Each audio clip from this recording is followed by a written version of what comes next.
লেবু খেতে আমরা বেশিরভাগ জনেই খুব পছন্দ করি, কেউ বা শরবত হিসেবে, কেউ বা ভাতের সাথে।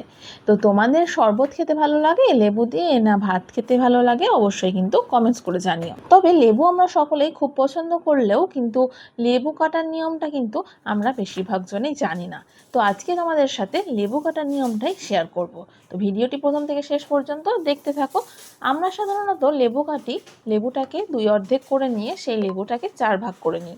এইভাবে লেবু কাটলে কিন্তু রসটা সম্পূর্ণরূপে বের করা যায় না, আবার কিন্তু দেখতেও খুব একটা ভালো লাগে না, একদম সাইজে ছোট হয়ে যায়।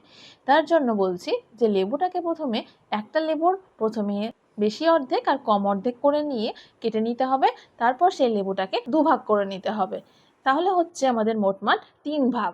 এভাবে লেবু কেটে দেখো যে একদম লেবু কোনোরূপেই তেতো হবে না, আবার লেবুর রসটা সম্পূর্ণরূপে বের করা যাবে, দেখতেও খুব সুন্দর লাগবে। এভাবে লেবু কাটলে কিন্তু কোনোরূপেই তেতো হয় না, আবার সাইজে ছোটও হয় না, বেশি খাটনি করার দরকারও হয় না। একবার শির কেটে বাদ দিয়ে দিলে হয়ে গেল। আবার যদি তোমরা লেবুটাকে 4 ভাগে ভাগ করে কাটতে যাও তাহলে কিন্তু 4 বার শির কাটতে হবে, তাহলে কিন্তু ঝামেলাটা অনেকটাই বাড়বে। তাহলে বলছি এরকমভাবে লেবু কেটে দেখবে, কোনো রকম ঝামেলা থাকবে না। আর আমার চ্যানেলে এরকম নতুন নতুন ছোট্ট ছোট্ট টিপস পেতে অবশ্যই চ্যানেলটিকে ফলো করে দিও। আজকের মতো টাটা।